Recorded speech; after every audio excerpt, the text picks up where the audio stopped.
Polit bureau జాతీయ రాష్ట్ర కమిటీలను తెలుగుదేశం పార్టీ ప్రకటించింది. మంత్రి నారా లోకేష్ను పార్టీ వర్కింగ్ ప్రెసిడెంట్గా నియమించడం పట్ల పార్టీ శ్రేణుల్లో కొత్త ఉత్సాహం నిండింది. 2029 ఎన్నికల లక్ష్యంగా టీడీపీ విజయ రథసారథిగా సరైన నాయకుడికి పార్టీ పగ్గాలు అందించారని కార్యకర్తలు చెప్పుకుంటున్నారు. 2013లో పూర్తి స్థాయి రాజకీయాల్లోకి వచ్చిన నారా లోకేష్ పార్టీలో కార్యకర్తే కేంద్రంగా కీలక మార్పులకు శ్రీకారం చుట్టారు. తాను వస్తూనే 2014 మహానాడులో కార్యకర్తల సంక్షేమ విభాగం ప్రతిపాదన చేశారు. ఆ తర్వాత జరిగిన తెలుగుదేశం సభ్యత్వ నమోదు కార్యక్రమంలో కార్యకర్తలకు ప్రమాద బీమా అందజేసి వారి కుటుంబాలకు ఆర్థిక భరోసా కల్పించారు.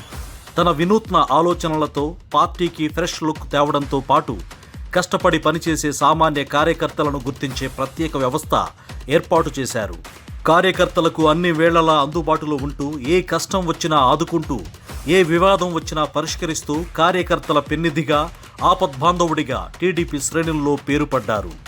కార్యకర్తే అధినేత అనే నినాదంతో పార్టీ కోసం క్షేత్రస్థాయిలో కృషి చేసిన సామాన్య కార్యకర్తలకు వేదిక మీద స్థానం కల్పించే సంస్కృతికి బాటలు వేశారు. యువగళం పాదయాత్ర ద్వారా క్యాడర్లో నింపిన ఉత్సాహాన్ని ఇప్పుడు అధికారిక బాధ్యతగా అధిష్టానం మంత్రి లోకేష్కు అప్పజెప్పింది. పార్టీకి కొత్త నాయకత్వం అందించేందుకు కృషి చేసిన యువనేత లోకేష్ ఇప్పుడు సర్వ సైన్యాధ్యక్షుడిగా పసుపు దళానికి సరైన దిశానిర్దేశం చేయగలరని పార్టీ శ్రేణులు అంటున్నాయి.